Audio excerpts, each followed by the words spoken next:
The fate of a young boy could be decided by the courts. The KwaZulu-Natal Health Department and the parents of the 5-year-old are at loggerheads over blood transfusions that doctors say the child needs. Well, his parents say they don't accept blood transfusion on religious grounds. But the KZN Health MEC says doctors are bound by their oath to protect lives. It was not like, look, I can avoid surgery, I'll give you medication, it will still get the same result. There's just no other way.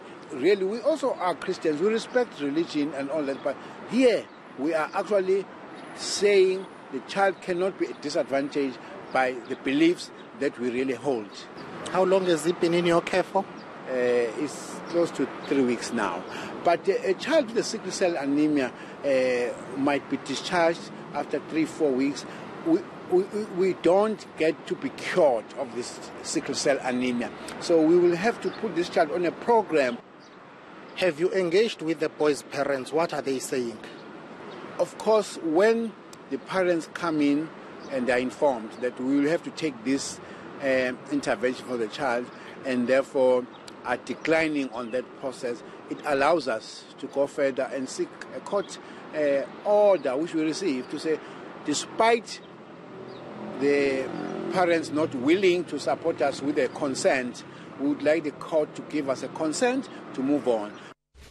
Well, let's discuss this further now. We're joined from Cape Town by Michael Swain. He's the Executive Director of Freedom of Religion South Africa. Michael, good morning and thanks for your time. I'd like your thoughts on this particular case, first of all. It's obviously a very deep case because clearly parents at first glance always have the say over their child and their child's welfare and upbringing and are entrusted with the child to act in the child's best interest. So it is a very human issue. It's also very important that we understand that a parent's framework for bringing up their children will obviously be also formed to a large measure by their own values and morals and religious beliefs and convictions. So we have to then take the balancing right, which is, of course, the right of the child and particularly the right to life. And here we have a child who is a minor, who is not in a position to actually decide for himself or herself what to do in terms of treatment. And therefore, in this instance, and there has already been legal precedent in the High Court of Witwatersrand, that it is the best interest of the child that must be paramount, and the paramount best interest of the child has been decided that it is the child's right to life.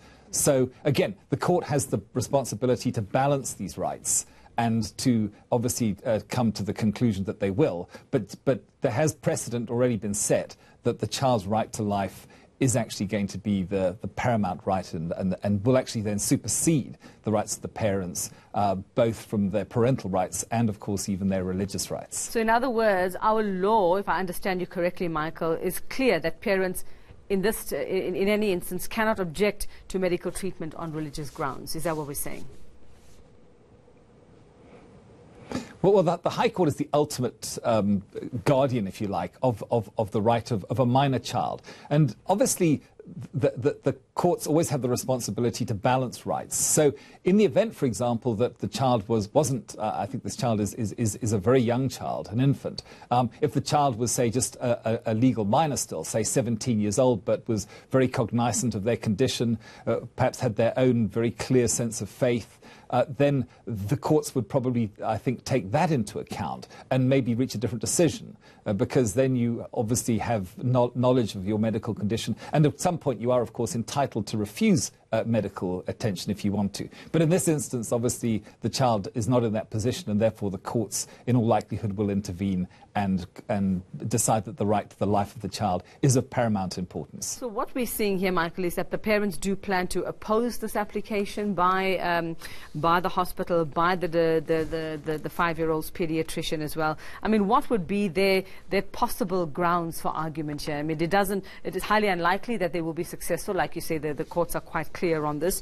But what will be sort of the issues that will come into play here? Because like we heard the MEC saying, doctors have taken that Hippocratic oath and that is their duty. And then the parents will argue that this is what their religion actually states about such practices. What will be the issues that could possibly come up?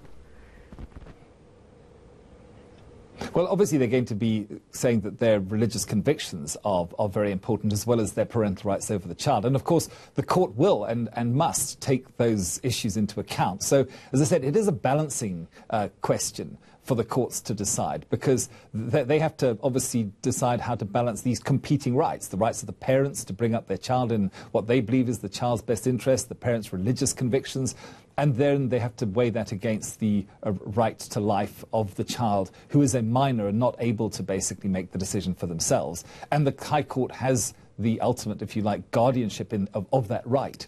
So they're obviously entitled to go to court, they're entitled to argue their case, but the court will obviously be the one that will make the decision in this instance in terms of what they believe is the best outcome. Is this a case where we might see intervention after this entire case and judging what happens to this child? Do you foresee maybe that, authorities might want to consider, will the fitness of the parents actually be called into question to continue raising this child and doing what's best for him if and when he's actually discharged from hospital and sent home? No, I would believe that would be inappropriate because obviously, although this is a specific instance where the treatment of the child and maybe the medical issues that the child is facing need this type of intervention, but generally speaking, again, the courts will decide, and our law does say that the parents are the ones who have the primary responsibility for the upbringing of the child, and the assumption is obviously that the parents will act in the very best interests of their child, and they are entitled to bring up their child according to their moral and religious framework. So it's very unlikely that the courts will actually intervene and, for example, remove the child from the parents once this particular crisis moment has passed. Okay, so we'll have to keep an eye on this one. Thank you very much. A very sensitive subject indeed, and that's Michael Swain, Executive Director of Freedom of Religion South Africa. And we're